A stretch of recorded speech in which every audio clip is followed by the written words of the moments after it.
Ireland is an island in the North Atlantic, and it's beautiful. Land of the leprechauns, Jacksepticeye, Top of the morning to you, ladies! And potatoes. This picturesque Celtic land makes for a perfect filming location, even if what's being filmed there doesn't take place in Ireland. Whether it be an alien planet in Star Wars, castles in Braveheart, or the beach scene from Saving Private Ryan.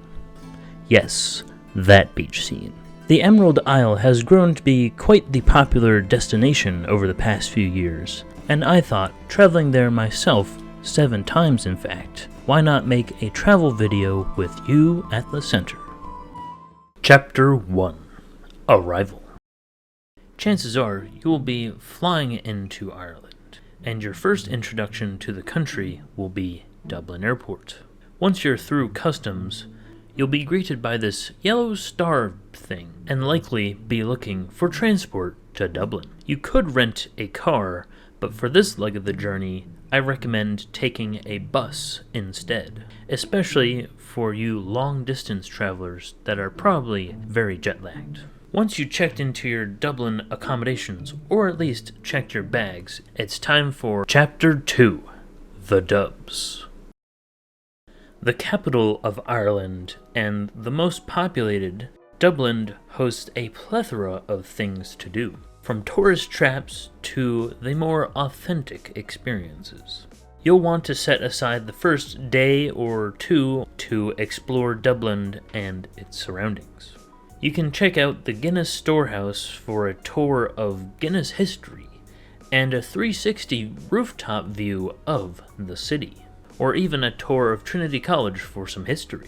You might be looking for some places to grab a bite to eat. Well, there's plenty of them, but ones I recommend are Kilkenny Cafe for their scones, Bewley's for breakfast or lunch, and Leo Burdock's for some good old fish and chips. But of course, there are plenty of pubs, cafes, and restaurants all throughout this large city. Chapter 3. Galway. After spending some quality time in Dublin, I'd recommend this is when you rent your car and take a cruise over across the island to the city of Galway. The city itself is historic with its old stone shops and cafes with tons of arts and culture to absorb, especially near Ayers Square. Galway is of course part of the Wild Atlantic Way on the west coast. Chapter 4. The Islands. Not too far from Galway, there is a ferry port along the Wild Atlantic Way. You don't have to take the ferry, but it will bring you to the charming Aran Islands. These islands sit off the coast of Ireland in the Atlantic and seem straight out of a movie. One particular one is called Inisheer. This island on a clear day has a view of the Cliffs of Moher from the ocean perspective. But that's not all.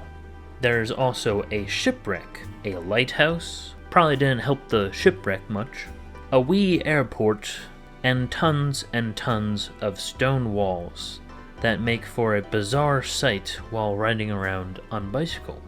Staying the night is a friendly and cozy place with amazing views, but you might want to get back on the ferry to go back to Ireland for Chapter 5, Country Roads.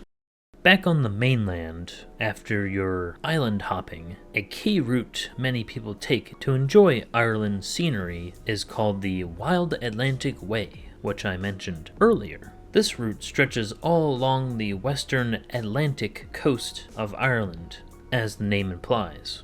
You could go south from this point, but for the sake of this video and reference to my own journeys, we will be going north from here. This route takes you through the mountains and valleys of counties like Galway, Mayo, Sligo, and Leitrim, until ultimately bringing you to County Donegal. Many of you may know of Northern Ireland, as it's part of the United Kingdom, but in reality, County Donegal reaches further north geographically.